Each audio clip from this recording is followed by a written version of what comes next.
So defibrillators have evolved tremendously over the past, 30 to 40 years. Initially, when they were first invented, they were quite large in size.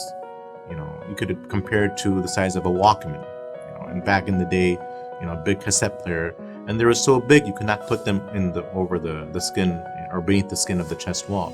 You have to actually place them in the abdomen or the belly, and then advance a wire into the actual vessel, which would go into the heart. Over the course of time, they evolved such to the point where the defibrillator became much more smaller in sizes, to the point where you could actually place it beneath the clavicle on the surface of the muscle beneath the skin. However, at that time, even then, the defibrillator had limited functionality. You would have to program it before, meaning that it just set the features of the defibrillator from the manufacturer. The defibrillator would arrive at the hospital, to be placed in the patient's body. You couldn't make any adjustments to it on your own. Then, as technology evolved, we're able to actually adjust the defibrillator in person. But when the adjustment was to be made, you would have to have a direct communication, meaning that you have to have a programmer, which were actually very bulky, big in size, with a wire with a programming head, which is about the size of a small, I'd say a cassette player, that would go over the defibrillator. And that would communicate to the defibrillator, and we were able to adjust the defibrillator. Then most recently, what's come out is that the programmers have become actually a lot smaller in size, similar to an iPad. And actually they're called tablet-based programmers now. And they can communicate wirelessly via Bluetooth to the defibrillator. This enables, number one, the elimination of the need for a wiring head to be constantly placed over the head of the defibrillator to communicate via it. And number two, it's much more easier to carry around. The last thing, which is the most beneficial, which I feel, is that the patient now can also get all the information on their phone.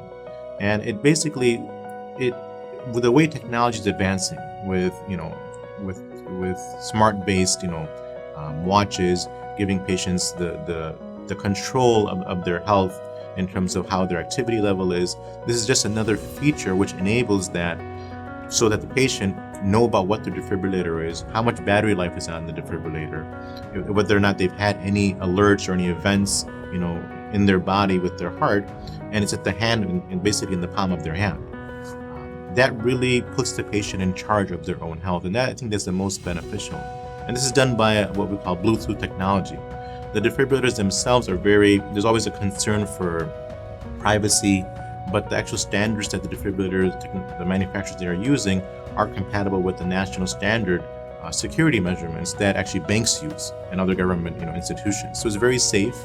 The defibrillator does not connect to the internet. It only connects to your phone, and the patient can have basically an app-based application on their phone, which will give all the information to them. So right now, all patients are getting the Bluetooth-enabled defibrillators. That is the next step in technology. We want to basically put all patients' information in the palm of their hands and let them be in charge of their own health.